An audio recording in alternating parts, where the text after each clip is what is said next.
C'est toujours un plaisir. Et avec vous, en ces moments d'autant plus importants que la prophétie de « on est bientôt à une guerre par an » est en train de se réaliser. Néanmoins, je vous plains. Parce que si j'en crois ce que j'ai entendu à la télévision cette semaine et la semaine d'avant, vous êtes en réalité, je cite, des tribus d'internautes qui voient des complots partout et ont fait de la manipulation par les médias leur unique grille de lecture du monde et de l'actualité. Quand j'entends dans la bouche de cette autorité qui voit des complots partout, quand j'entends le mot tribu pour désigner les gens qui cherchent la vérité en tâtonnant sur Internet et ailleurs, quand j'entends cette personne vous appeler des tribus, je repense à cette phrase de Régis Debray qui disait à propos de l'ethnocentrisme et de l'arrogance des intellectuels français et européens. Debray disait « Ils ont enlevé leur casque, mais dessous, la tête est restée coloniale ». Et en même temps, je vous plains parce que là, maintenant, vous allez aggraver votre cas puisque les tribus d'internautes, je continue la citation, sont soumis à des mercenaires de la propagande, passés maîtres dans l'art de désinformer pour radicaliser les intérêts et discréditer la démocratie en même temps que la presse. Rien que ça.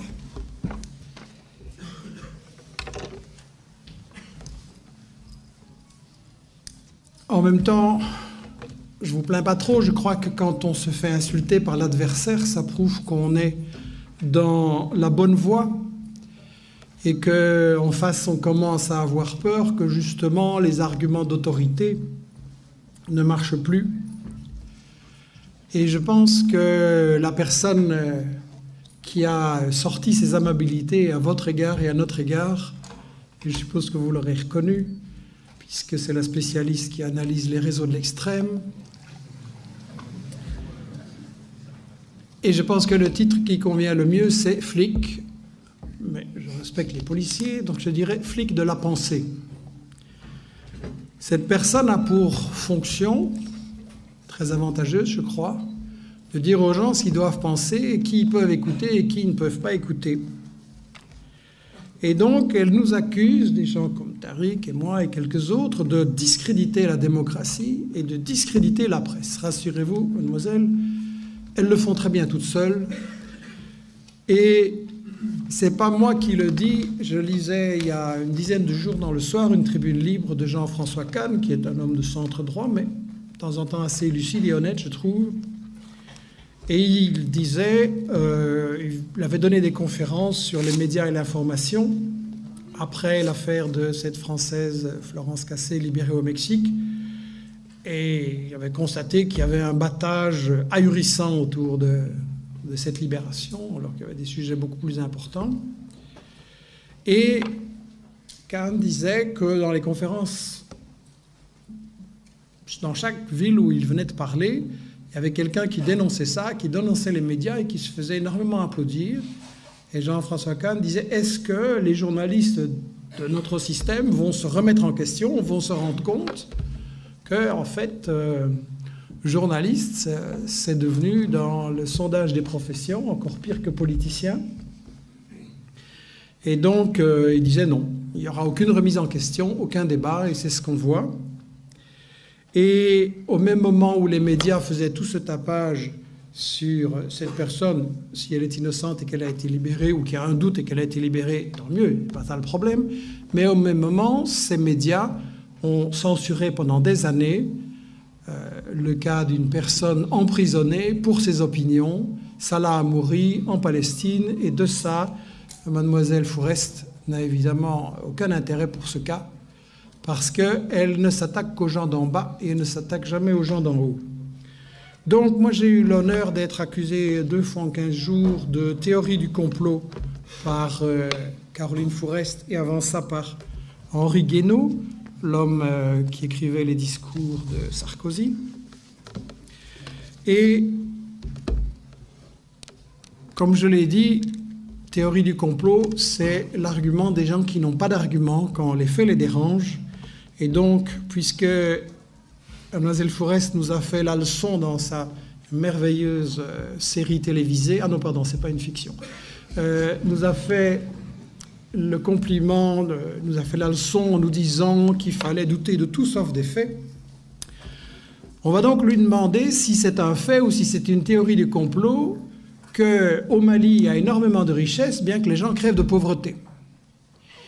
Et on va lui demander si c'est un fait ou une théorie du complot le fait qu'au Mali et dans d'autres pays, il y a certains Français qui se construisent des fortunes colossales, comme le groupe Bolloré, par exemple, dans l'exportation des matières premières et les transports, comme le groupe Areva dans l'exploitation de l'uranium pour l'industrie nucléaire, comme le groupe Bouygues TF1, mais aussi la construction, et comme le groupe Total, dont cette semaine, dans les pages roses réservées au monde des affaires, je lisais que le bénéfice de Total a été dopé, que le bénéfice a grimpé de 8% à 12,4 milliards d'euros.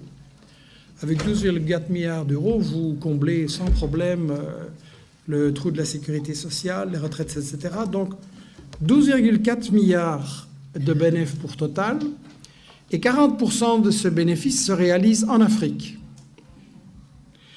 Et là, c'est intéressant de comprendre comment il y a des gens si pauvres et des gens si riches en Afrique ou autour de l'Afrique. Et là, c'est le moment de rappeler ce que disait Mitterrand en 1988 pour expliquer sa politique envers l'Afrique. Chaque franc, disait-il, investi au sud rapporte 8 francs au nord.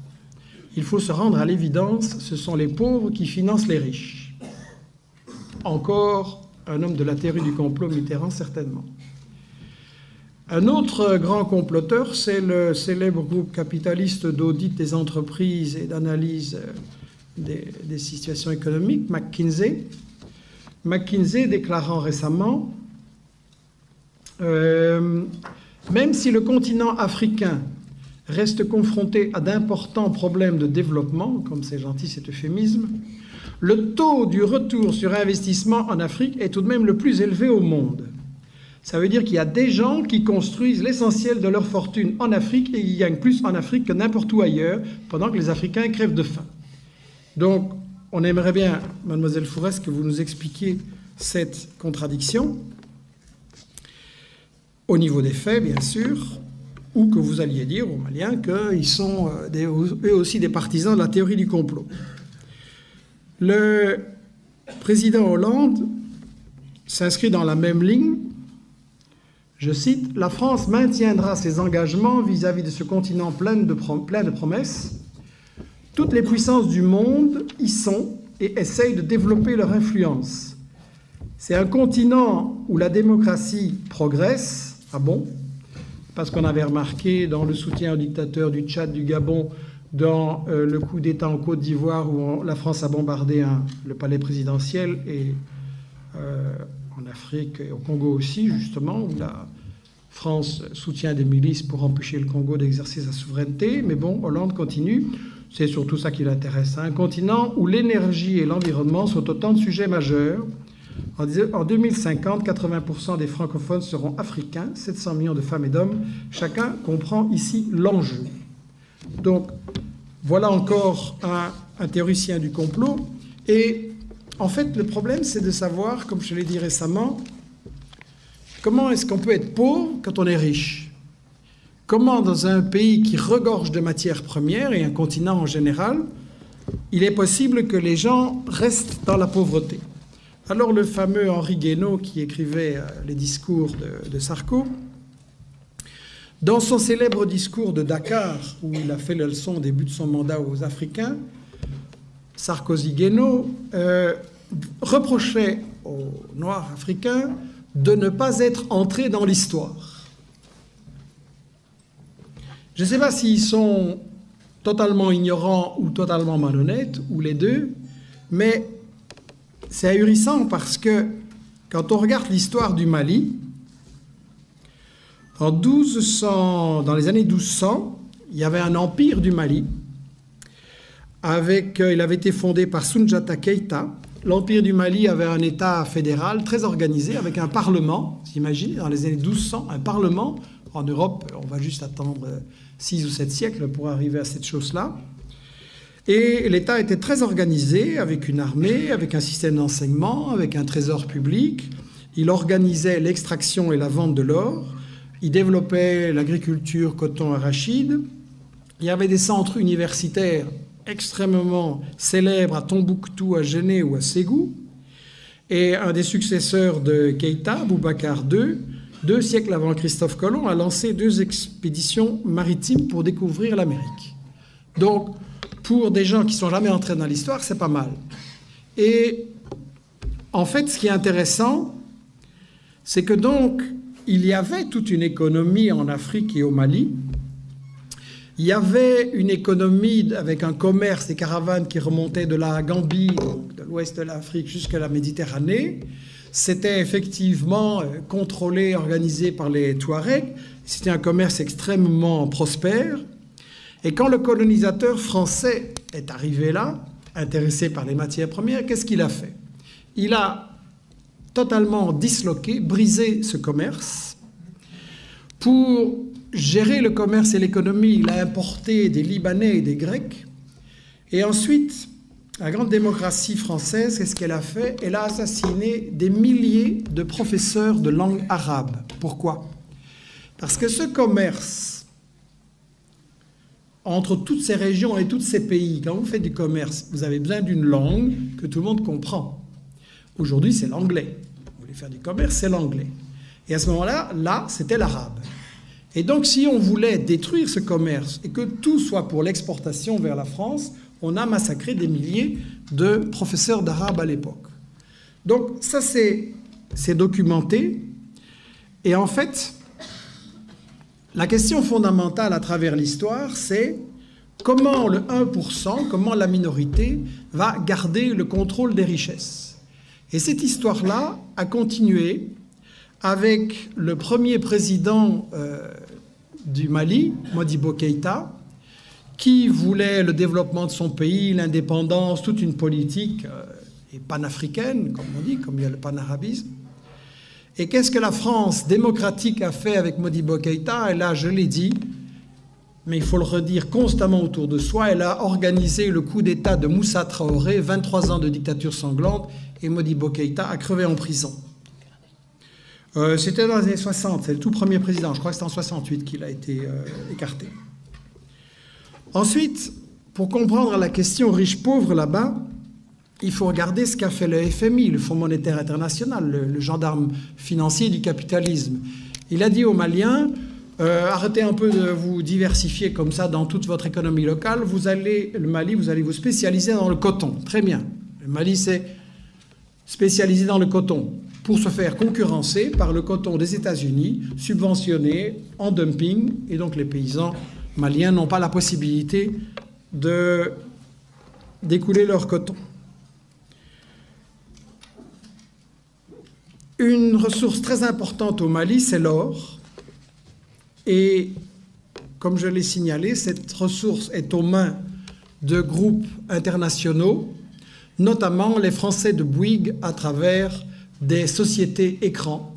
Et comme je l'ai signalé, mais il faut le redire, il y a un film, et je vous invite à en prendre les références et à inviter son auteur qui est ici à Bruxelles. Le film s'appelle Mali d'or. Il a été réalisé par Éric Pauporté. Et ça raconte l'histoire de mineurs qui luttent contre le fait que les gens de Bouygues ne les préviennent pas du tout des dangers parce que l'or, ça s'extrait avec de l'arsenic et du cyanure. Donc c'est extrêmement dangereux et les mineurs mouraient comme des mouches, mais comme on s'était arrangé pour les endetter, soit le frère ou le fils était obligé de venir travailler à la place de celui qui était mort pour payer les dettes. Donc ça, c'est Bouygues. Évidemment, on ne va pas raconter ça sur TF1.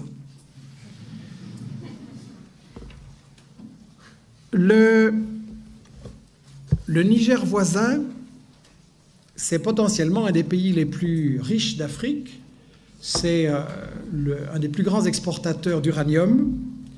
Et là, tout est systématiquement confisqués par Areva. Ça, j'ai eu l'occasion de le dire, on l'a dans des vidéos sur notre site, donc je ne reviens pas là-dessus. Quand on regarde le Mali et le grand écart de développement où le Nord est encore plus pauvre et encore plus abandonné, ce qui évidemment fournit un terreau au séparatisme et à dresser les gens les uns contre les autres, il faut quand même dire que le Mali est gouverné depuis le départ par les marionnettes de la France et que ces marionnettes de la France ont fait en sorte que le Nord reste sous-développé, ça ne les intéressait pas, et donc ils sont responsables de ce qui est arrivé là. Et en fait, ce n'est pas quelque chose qui est un hasard.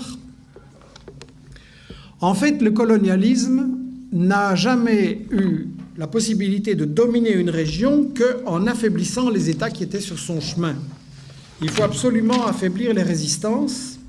Et donc, je vous ai expliqué le cas du commerce existant qui avait été brisé. Et puis Modibo Keïta, ça c'est une constante. Maintenant, François Hollande dit oui, mais les Maliens sont trop faibles, ils n'ont pas d'État, leur armée ne vaut rien. Mais oui, vous avez tout fait depuis 20 ans ou 30 ans pour que le Mali soit faible.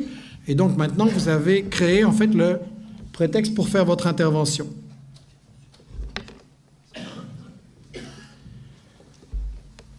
En fait, chaque fois que en Afrique, dans un pays africain, il y a un dirigeant, chaque fois qu'il y a un dirigeant qui se dresse pour défendre son peuple et pour faire en sorte que les gens aient à manger, qu'ils puissent aller à l'école, qu'ils aient des médecins, c'est la France qui l'empêche et les autres puissances coloniales. Et le meilleur exemple, c'est Sankara au Burkina Faso. Sankara, à la différence des grands dictateurs corrompus, amis de tous les pouvoirs français, Sankara, quand il est devenu président, il a dit « Bon, maintenant tous les ministres on revend toutes les Mercedes et les Peugeot et les ministres vont rouler dans des Renault 5 ». Ensuite, il a dit « Mon salaire, il ne change pas par rapport à ce que je gagnais avant ». Et il a dit « Il faut qu'on mette le paquet sur l'éducation et la santé ». Pour la bonne raison que dans son pays, 2 enfants nouveau-nés sur 5 mouraient à la naissance. L'espérance de vie était de 40 ans. Les adultes alphabétisés, 2%. Et aller à l'école, seulement 16% des gosses. Qu'est-ce que le FMI et la France démocratique, chère mademoiselle Fourest, ont fait? Ils ont bloqué tous les crédits à Sankara parce qu'ils voulaient lui imposer de diminuer les budgets d'éducation et de la santé. Diminuer. Alors qu'il aurait fallu mettre le paquet là-dessus pour que les gens puissent enfin sortir de la pauvreté. Et ça, c'est une histoire qui se répète tout le temps. Et le résultat de la politique est le même au Mali.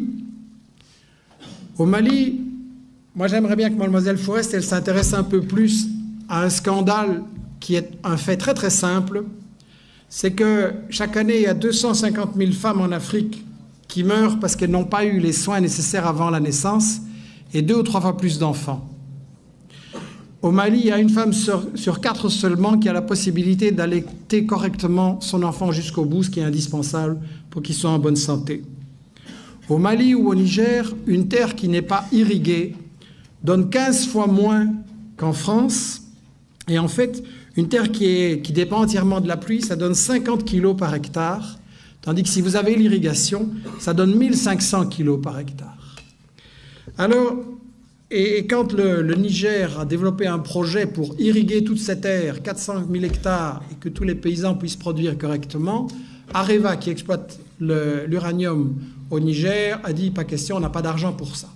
Et donc, j'aimerais bien que la France, qui aide si généreusement le Mali, le Niger et d'autres depuis des dizaines d'années, nous explique comment ça se fait qu'il y a des fortunes colossales chez Bolloré, chez Bouygues, chez Total et dans tous les grands groupes français sur le dos des Africains pendant que les Africains continuent à crever de faim.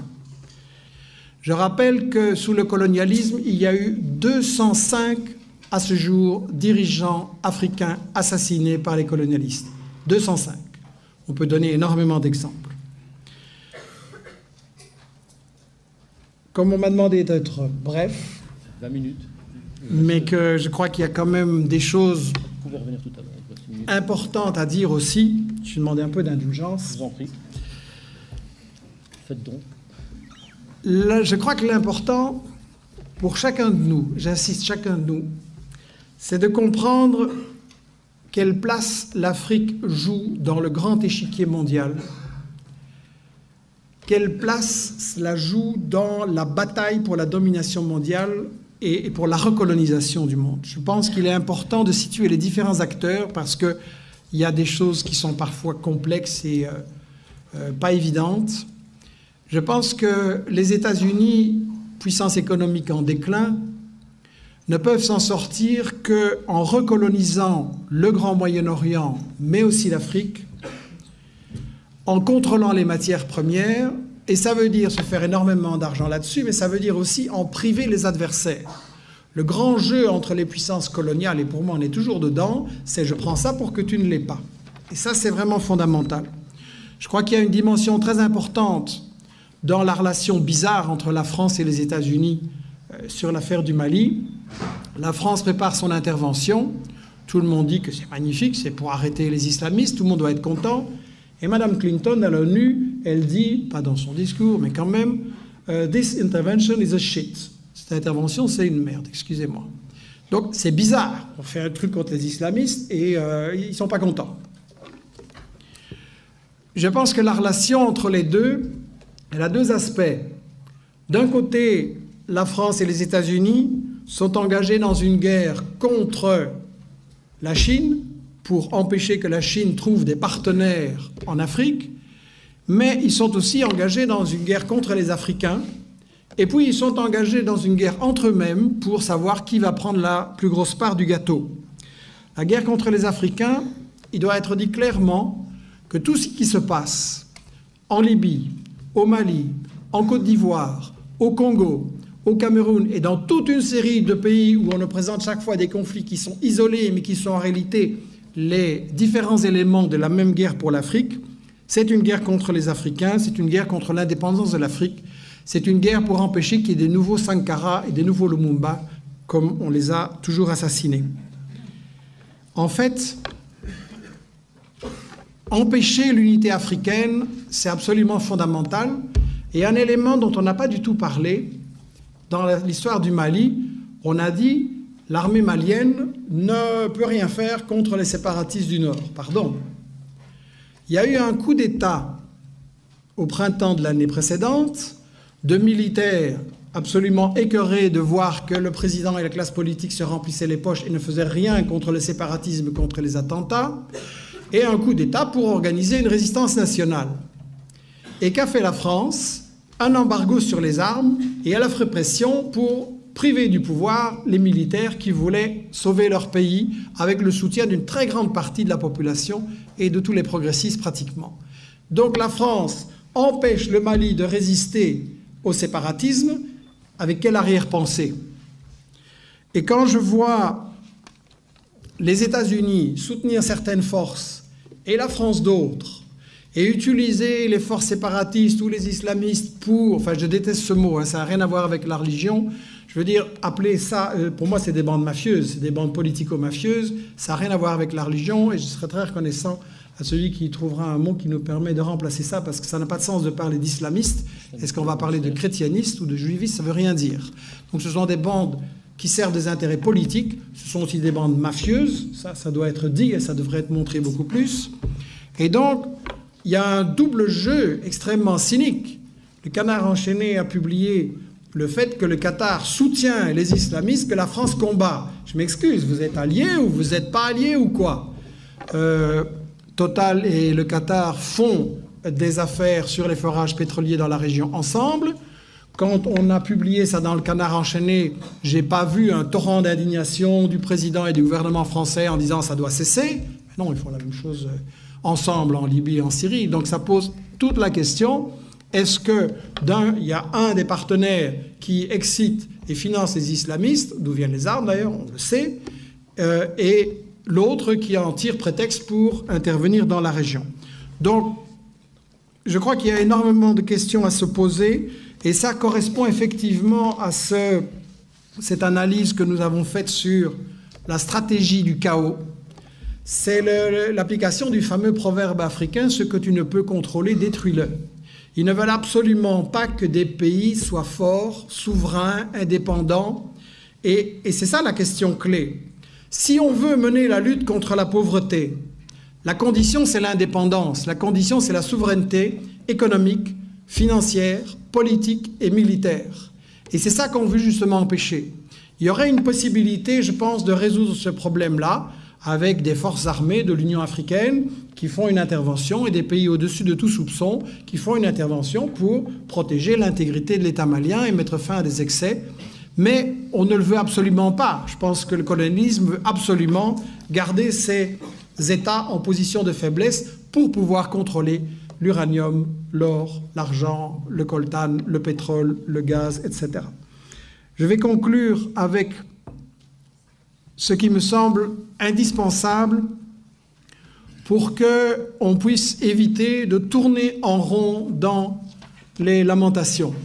Je veux dire, j'ai énormément de plaisir à me retrouver invité ici à discuter avec Tariq, et je voudrais éviter que dans un an, on se retrouve pour discuter de la prochaine guerre en disant « ça y est, ils nous ont encore eu ».